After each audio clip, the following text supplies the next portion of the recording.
Mesdames et messieurs, bonsoir. Nous sommes dimanche 4 février. Bienvenue dans le 20h. Voici les titres.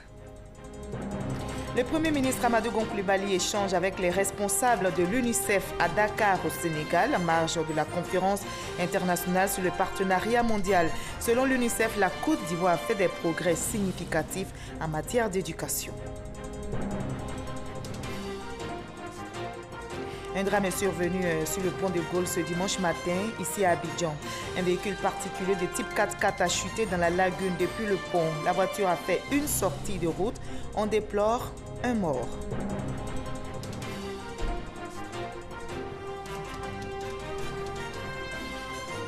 Ce dimanche 4 février est consacré à la lutte contre le cancer. C'est la journée mondiale. Chaque année en Côte d'Ivoire, plus de 16 000 cas de cancer sont enregistrés. Des actions sont menées pour une meilleure prise en charge. Mais comment se fait cette prise en charge et à quel coût? Réponse dans cette édition. Enfin, en Guinée, près de 6 millions d'électeurs ont voté aujourd'hui pour désigner les conseillers municipaux. Près de 30 000 candidats, dont 7 055 femmes, sont en lice pour ce scrutin qui ne s'est tenu que depuis 13 ans. Soyez les bienvenus sur RTI 1. La Côte d'Ivoire a fait des progrès significatifs en matière de propositions de plans pour une éducation de qualité. Déclaration de la directrice générale de l'UNICEF au Premier ministre ivoirien Amadou Gon Coulibaly à Dakar au Sénégal. Les deux personnalités ont échangé en marge de la conférence internationale sur le partenariat mondial pour l'éducation. Le reportage de notre envoyé spécial, Gabriel Zani. À Dakar, au Sénégal, le débat sur l'éducation des enfants, des adolescents est relancé. Le Premier ministre Amadou Gon Coulibaly a discuté avec des responsables de l'Organisation des Nations Unies pour l'enfance UNICEF pour poser les bases d'une collaboration avec l'institution, vu l'engagement démontré par le pays en matière d'initiatives innovantes dans le secteur de l'éducation. Nous avons félicité le gouvernement ivoirien parce que la loi sur l'éducation qui rend l'éducation obligatoire de 6 à 16 ans est une conquête importante pour les enfants. Nous souhaitions que ceci inspire des pays voisins. Et la Côte d'Ivoire, en plus, a rendu cet enseignement gratuit en enlevant les coûts administratifs. Donc, en bâtissant sur cet engagement politique qui se traduit dans les faits, avec une loi, nous avons interpellé la Côte d'Ivoire pour voir comment faire de cette éducation dans la deuxième décennie, les enfants de 10 à 16 ans. Quelle éducation? Comment leur donner les outils pour qu'ils soient préparés à la vie, préparés à leur pays et qu'ils soient complètement équipés dans ce monde moderne qui change autour de nous. Nous avons discuté aussi d'avoir une approche multisectorielle qui s'attaque aux coûts cachés de l'éducation. L'insertion des nouvelles technologies dans le système éducatif. Voilà entre autres propositions, celles que fait l'UNICEF à la Côte d'Ivoire. Mais au-delà de cette discussion, l'organisation internationale veut la Côte d'Ivoire comme pôle de l'innovation en Afrique de l'Ouest. On en arrive à ce drame survenu sur le pont de Gaulle ce dimanche matin, ici à Abidjan. Un véhicule particulier de type 4x4 a chuté dans la lagune depuis le pont. La voiture a fait une sortie de route. Bilan, un mort. Le corps sans vie a été repêché de la lagune. Le témoignage de Grace Kanto. Un véhicule de type 4x4 a terminé sa course ce dimanche dans la lagune ébriée au niveau du pont de Gaulle, sens plateau Trècheville. Les sapeurs-pompiers militaires disent avoir été alertés aux environs de 7 heures. Après des recherches, une victime a été repêchée. C'est le chauffeur du véhicule. Ce matin, aux alentours de 7h11, nous avons été alertés pour un véhicule tombé dans la lagune. Donc, il s'agit d'un véhicule qui a chuté depuis le pont de Gaulle dans la lagune. Et nous avons engagé des équipes de plongeurs pour, dans un premier temps, localiser, extraire les victimes et ensuite retirer l'épave. Pour le moment, de façon provisoire, nous avons une seule victime à bord.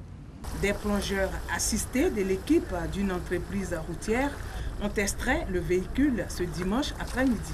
Une victime a été repêchée, une victime de race blanche.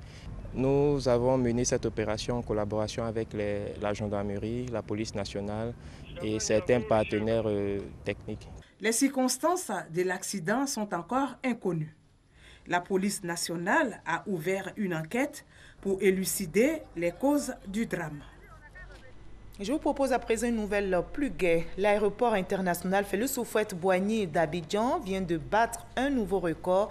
Le cap des 2 millions de passagers a été franchi au titre de l'exercice 2017. La bonne nouvelle a été annoncée par le directeur général de l'AERIA, la société de gestion de l'aéroport d'Abidjan, Cheikh Koni Aboubakar. Depuis 2014, la croissance du trafic à l'aéroport international d'Abidjan vole très haut.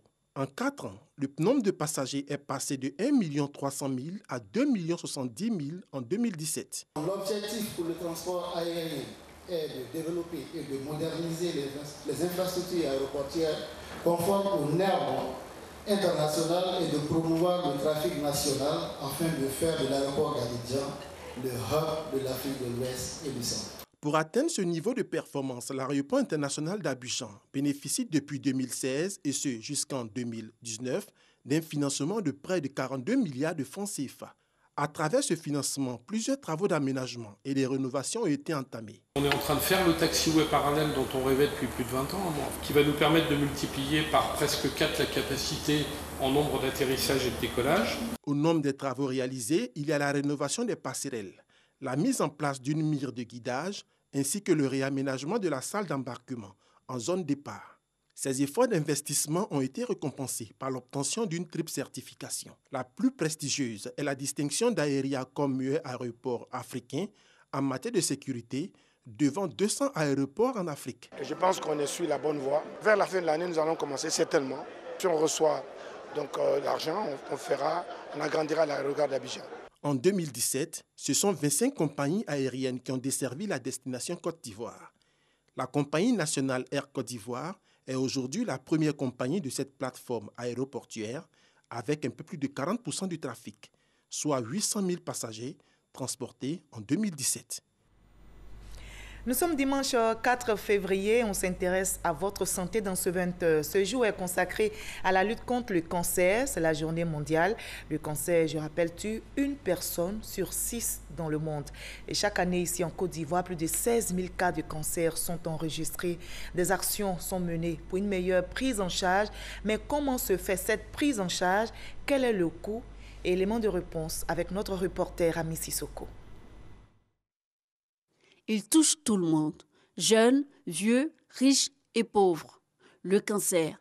Son traitement n'est pas à la portée de tous. La prise en charge d'un cancer part du diagnostic au projet de traitement. Pour le cancer du sein chez la femme, par exemple, la prise en charge débute avec le diagnostic. La malade effectue une consultation, voire une mammographie et ou une microbiopsie qui permettra de confirmer ou infirmer le cancer. Lorsque le résultat est positif, il faut maintenant déterminer le stade de la maladie sur une échelle de 4. Pour stadifier la maladie, il est demandé un scanner pour établir un bilan d'extension. Le but est de savoir si le cancer s'est répandu ailleurs. Le volet exploratoire du diagnostic coûte en moyenne 240 000 francs CFA. Le diagnostic étant disponible, le volet traitement peut commencer. Plusieurs méthodes s'intriguent. La chimiothérapie, associée à la chirurgie ou à la radiothérapie. Après cela, la malade doit effectuer au moins 8 cures à raison de 300 000 francs par cure tous les 21 jours. C'est en moyenne 5 millions de francs CFA qu'il faut pour la prise en charge du cancer du sein. Le traitement diffère d'un cancer à un autre. Les efforts sont faits. Il y a un partenariat entre le groupe Roche, qui est une firme pharmaceutique, et l'État de Côte d'Ivoire, où d'importants efforts ont été faits pour d'abord réduire le coût de certains médicaments à 10%. Et aujourd'hui, c'est effectif pour l'Herceptin à 0%. C'est-à-dire le coût du médicament, c'est-à-dire l'Herceptin aujourd'hui est gratuit pour les patients porteurs d'un cancer du sein. Mais attention, ce n'est pas pour tous les cancers du sein. Chez les hommes, c'est le cancer du foie qui est le plus répandu. Il est suivi de celui de la prostate. 70% des cas de prostate qui se rendent à l'hôpital sont à un stade déjà avancé selon les cancérologues. Dans cet état, il faut bloquer la production de la testostérone, l'hormone que tous les hommes sécrètent car sa production permet le développement du cancer. Il se fait au moyen de la castration. Il est possible d'opérer le malade pour le castrer ou le castrer par injection. Le produit coûte 250 000 francs CFA. Il faut une injection tous les 3 mois associée à un anti-androgène dont la boîte coûte 40 000 francs CFA pour 1 mois. Tous les 3 mois, le malade du cancer de la prostate dépense 370 000 francs. À ce montant s'ajoute celui de la biopsie, de l'histologie et de l'IRM. Par an, ce sont environ 5 millions de francs CFA pour la prise en charge du cancer de la prostate comme pour le cancer du sein, sans certitude de guérison totale. Pareil pour les autres cancers, dont le cancer des enfants. En matière de cancérologie, on ne parle pas de guérison comme ça. On parle de rémission. Parce que le cancer, il peut revenir à tout moment. Si vous avez laissé une cellule quelque part, cette cellule-là peut évoluer pour son propre compte. Quand un malade a un cancer, il faut savoir que au stade 1, 2, on peut le guérir totalement. Dans les stades 3, localement avancé, tout ça, l'objectif, c'est de contrôler la maladie. Au stade 4, où la maladie est généralisée, l'objectif, c'est d'améliorer la survie et le confort sans prétention de guérison. À tous ces montants, il faut ajouter les dépenses collatérales, telles que les frais d'hospitalisation, de nourriture, de transport, d'hébergement et autres. Et s'il y a résistance à la chimiothérapie, il faut passer à de nouvelles thérapeutiques, des traitements qui peuvent coûter jusqu'à 3 millions de francs CFA. Le tout nouveau centre de radiothérapie du CHU de Cocody, inauguré le 18 décembre dernier, va permettre dans une certaine mesure d'amoindrir les coûts du traitement du cancer. Il a une capacité de prise en charge de 320 à 400 patients par jour et sera bientôt fonctionnel. Le cancer constitue la 2e cause de décès dans le monde. Un décès sur 6 lui est imputé selon l'OMS. En Côte d'Ivoire, ce sont 16 000 à 20 000 nouveaux cas de tout type de cancer qui sont enregistrés chaque année. Traitement de longue durée, coûts élevés. Pour les cancérologues, les efforts de lutte contre les cancers doivent se concentrer sur le dépistage et la prévention. Et notre santé passe aussi par un environnement sain. Le ministère de la Salubrité, de l'Environnement et du Développement durable est donc à l'œuvre pour l'embellissement de nos villes et communes. L'opération Grand Ménage se poursuit. La 12e édition a été lancée hier samedi. L'opération Grand Ménage qui sillonne donc les différentes localités à 1 an. Quel bilan sur le terrain? La ministre Anne-Désirée Oloto nous en donne une idée dans ce reportage de Grâce Kando. 12 mois que l'opération Grand Ménage a été lancée. Cette action gouvernementale vise, entre autres, à donner fière allure aux villes et communes du district d'Abidjan et de l'intérieur du pays à travers des actions de salubrité. Les églises de Williamsville, les églises évangéliques, se sont mis ensemble. Nous avons balayé et nous avons ramassé dans les sachets poubelles et qui sont enlevés en même temps par les tricycles. Nous avons appelé tous les propriétaires du quartier et les faire comprendre la nécessité vraiment de voir notre quartier beau, un cadre de vie assez agréable. Le propriétaire paye les pots de peinture et la jeunesse vient faire la peinture gratuitement, sans prendre 5 francs. L'opération Grand Ménage se tient chaque premier samedi du mois. L'objectif est d'exhorter les populations à adopter des gestes éco-citoyens pour assainir leur cadre de vie. La ministre de la Salubrité, de l'Environnement et du Développement durable fait le point. Nous avons invité les Ivoiriens à avoir de bonnes pratiques, à refuser de jeter les déchets ça et là, à refuser de jeter les déchets dans les caniveaux.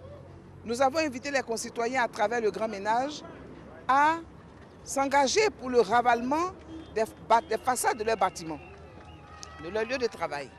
Et vous avez vu que toutes ces initiatives, pendant cette année, ont été entendues par les populations, d'autant plus qu'il y a eu de nombreuses actions. Malgré ces avancées enregistrées, il y a tout de même des poches de résistance. Il y a de nombreuses faiblesses, il y a de nombreuses attentes qui n'ont pas trouvé de réponse. Il y a des points de déception par moment. Mais de façon globale, je crois qu'il faut féliciter les Ivoiriens. Et dans les jours à venir, à Abidjan et dans les chefs-lieux de région, des consultations seront organisées avec les collectivités, avec le corps préfectoral, en invitant toutes les cibles de notre société pour écouter les populations. Comprendre pourquoi il y a quelquefois peu d'adhésion. En cas d'insalubrité causée par des personnes dans le domaine public, le code pénal prévoit des amendes. Pour de tels comportements, c'est rare qu'il y ait des dispositions qui nous amènent à l'application des peines de prison. Donc c'est des amendes. Et ces amendes sont infimes, 1000 francs à 10 000 francs. Le ministère de la Salubrité est décidé à en finir avec l'insalubrité sur le territoire ivoirien. Il compte s'armer davantage pour faire face à ces poches de résistance. Je vous conduis sous le fleuve Unzi dans le département de Dimbokro. Le fleuve, vous allez le voir, a changé de couleur. Il est devenu rougeâtre. Une situation qui inquiète les populations des localités riveraines. Les orpailleurs qui pullulent dans la région sont pointés du doigt. Aujourd'hui, la consommation du poisson est devenue rare à cause du changement de la coloration de ce cours d'eau. Le témoignage dans ce dossier de Jeanne Atoubi. Dans le lit de ce cours d'eau qu'on appelle Nzi, vu de ce vieux pont entre Dimbokro et Bokanda, on ne voit plus que des amas de pierres. L'eau s'est littéralement asséchée. Une décrue qui ne surprend guère en ce temps de sécheresse, comme chaque année du reste, où la même situation est observable. Mais on est particulièrement saisi de ce qui apparaît comme brutal changement de la couleur de l'eau du Nzi, devenue encore plus sale cette année. Une couleur ocre inhabituelle qui affecte la totalité du lit de cette partie de Madaman qui va croiser un autre fleuve, le Komwe, à partir du village de Nzianoua. Tous ceux qui sont au bord du Nzi, ils ont cette couleur d'eau actuellement. Jusqu'à Laurebo, j'ai fait un tour à Laurebo, c'est la même chose. Nous sommes à Bengassou, sous-préfecture dans le département de Bokanda. Dans l'insouciance totale des enfants, gaiement jouent dans l'eau rougeâtre. Plus loin, un vieux pêcheur solitaire qui attend la bonne prise et sur qui, depuis le bord du fleuve, cette dame, au cours de sa lessive, jette par intermittence un regard interrogateur. Maintenant, on ne gagne pas poisson. Parce que la couleur de l'eau là, avant c'était pas comme ça. Quand l'eau il est comme ça là, il se cache, il sort plus. Alors pas comme alors bien ici alors. Aujourd'hui, avec l'eau qu'ils sont en train d'extraire à Bokanda, cette eau est devenue imbuvable par tout le monde. Le Nzi, bénéfique à toutes les localités qui l'ont en partage, en ce qu'il apporte aux populations en termes d'exploitation, est devenu le nouveau centre d'intérêt des chercheurs d'or, spécialement ceux qui s'adonnent à leur paillage illicite. Et dans la région du Nzi, ils sont nombreux. Ces terroristes de l'environnement qui ont investi hameaux et villages comme des abeilles attirées par le miel. Ça a été une occupation anarchique. C'est ça qu'on doit éviter. C'est-à-dire qu'il faut qu'il y ait une ligne de conduite vraiment rigide que tout le monde doit respecter. Et avec ça, tout le monde peut se sentir en sécurité. Chaque jour, ce sont des colonnes de camions de sable qui déversent leur chargement le long du fleuve Nzi sur les sites spécialement aménagés. Là, ils vont laver à l'aide de motopompes le gravillon obtenu après creusage des filons. De cette opération, le sable est séparé, selon l'expression des employeurs eux-mêmes, du bon caillou. Puis, l'eau après lavage est reversée dans le Nzi, qui aussitôt vire à la couleur ocre des gravillons. La sous-préfecture de Bengassou et ses villages environnants sont l'épicentre de cette activité qui affecte la qualité de l'eau. Conséquence de la présence dans l'eau de produits comme le cyanure et le mercure utilisés par les orpailleurs. Un danger permanent.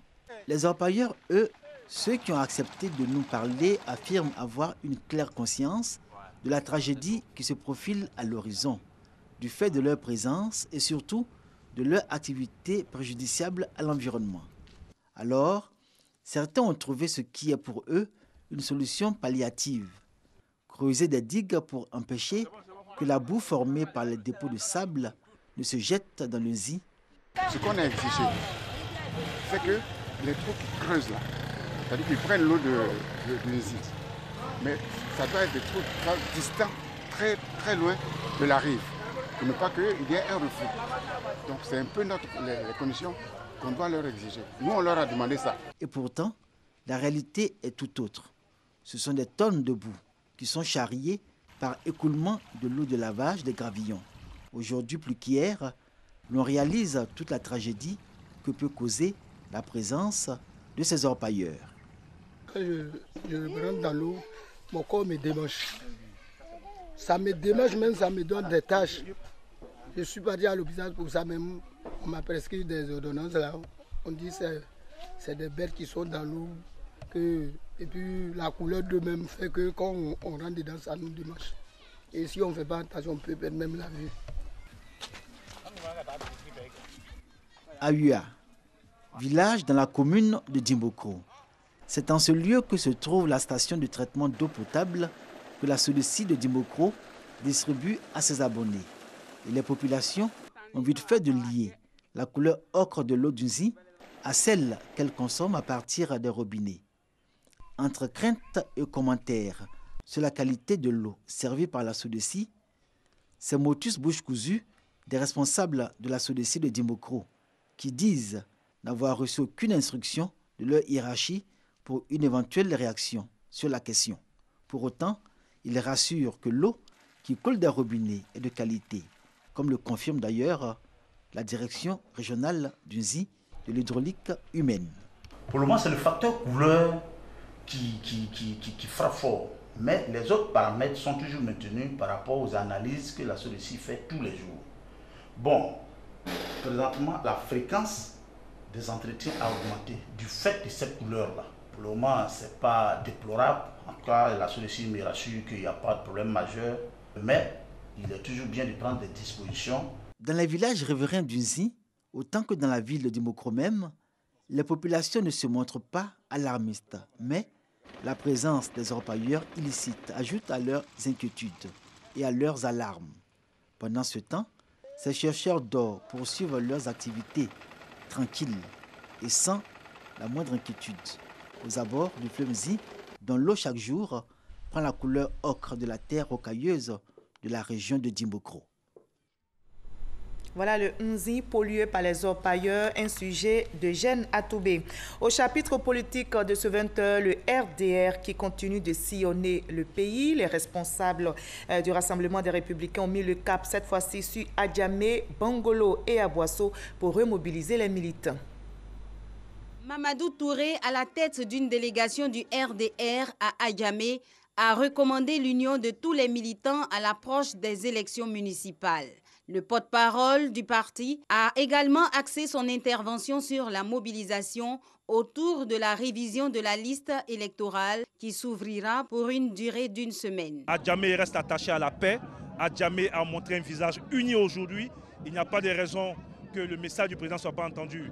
Et surtout que l'engagement a été pris de faire en sorte qu'aux élections locales à venir, le RHDP sorte vainqueur. Pour consolider la position du RHDP, l'envoyé du RDR à Adjamé a souhaité que ces élections se fassent dans le cadre du parti unifié, une des recommandations de la direction du Rassemblement des Républicains.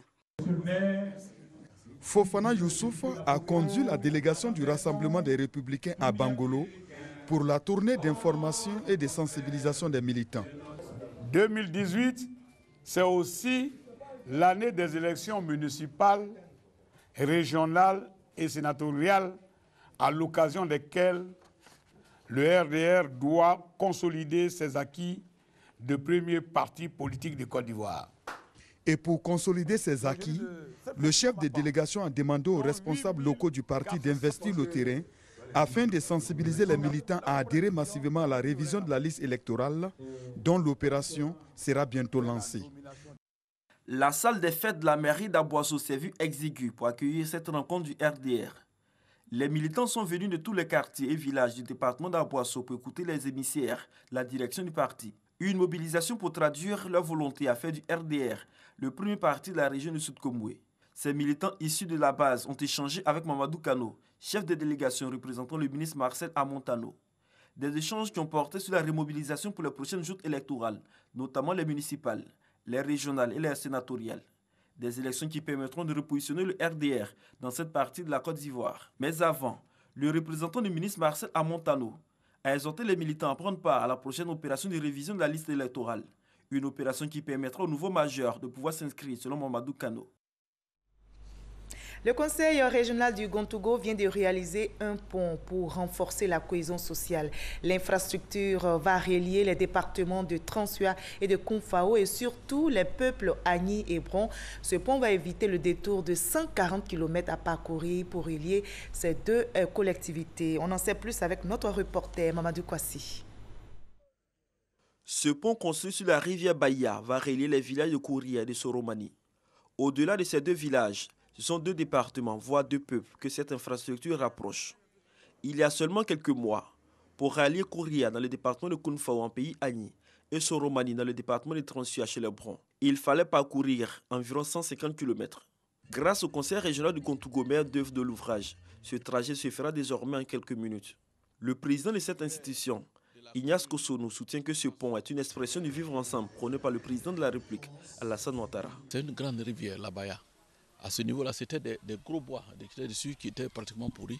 Et en saison de pluie, aucun véhicule ne pouvait aller là-bas. Or, c'est une grande zone de production de cultures d'éreintes et de cultures maraîchères. Comment les écouler? C'était un problème. Et on a posé le problème au conseil qu'il a adopté et nous avons bâti le pont. Il nous a coûté autour de 80 millions. En plus du pont, le département de Transua bénéficie également d'un collège de proximité. Un collège construit dans le village de Kwassia d'Angurin, à hauteur de 196 millions de francs CFA. Ce collège, le 5e du genre dans la région de Gontougo, va accueillir à la rentrée prochaine des classes 300 enfants qui parcouraient déjà plusieurs dizaines de kilomètres pour les cours secondaires. Le collège nous suffit largement.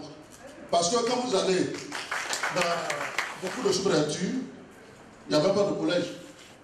La sous-préfecture de Kwassia vient de naître. En même temps, il y a un collège. Donc, vraiment, vous dire merci. À ces deux infrastructures majeures s'ajoute la construction, l'achèvement et l'équipement des centres de santé dans les 5 départements que compte la région de Gontougo. Des réalisations présentées au cours de la session ordinaire du conseil régional. Le préfet des régions a félicité le président du conseil régional, Kosonou Ignace, et son équipe. Il les a par ailleurs invités à faire plus pour améliorer considérablement les conditions de vie des populations. Voilà, je vous propose le reste de l'actualité à l'étranger. Dans le 7 sur 7, qu'est-ce qui a marqué l'actualité dans le monde cette semaine? Élément de réponse avec Sidonie Davila.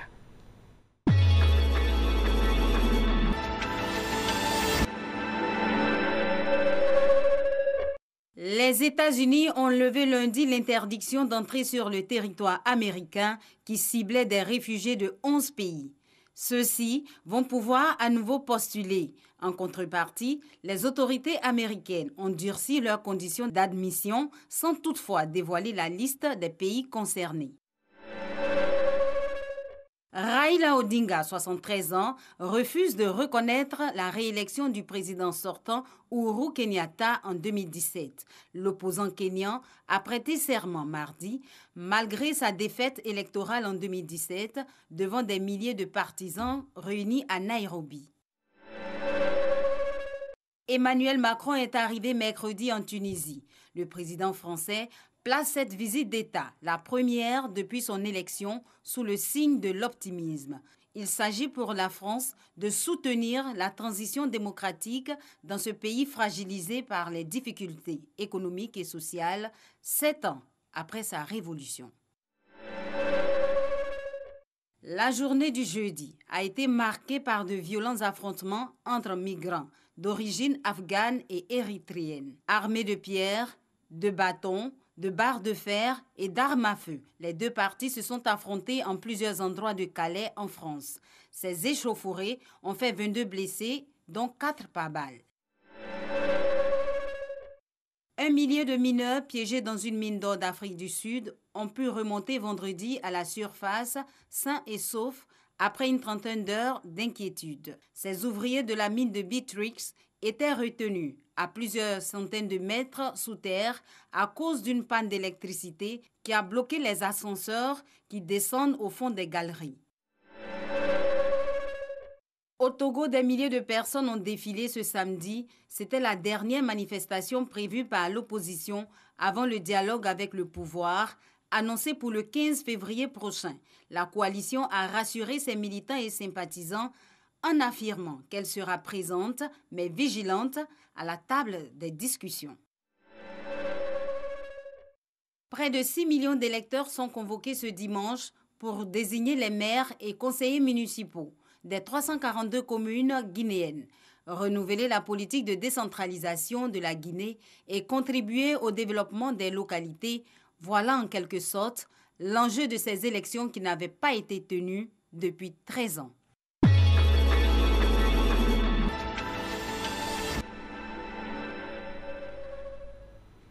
Et l'actualité ne s'arrête pas. L'Ivoirienne Muriel Aouré a remporté samedi à New York le 60 mètres du prestigieux meeting en salle de Millrose Games avec une performance de 7 secondes 11 devant la championne du monde Bowie. La sprinteuse ivoirienne de 31 ans, déjà vainqueur de cette course en 2015, retrouve petit à petit son niveau de performance qui lui avait permis d'être vice-championne du monde en 2013 des 100 et 200 mètres lors des mondiaux d'athlétisme en Russie. Et on va terminer avec la finale du CHAN qui se poursuit actuellement. Retenez que 14 ans après la dernière finale perdue contre la Tunisie, les Lions de l'Atlas affrontent en ce moment même l'équipe du Nigeria en finale du championnat d'Afrique des Nations 2018. Le Maroc mène pour le moment 3-0. Un match que vous pourrez suivre sur RTI2. Bonne fin de soirée sur notre antenne. Et je vous retrouve avec le même plaisir demain à 20 h.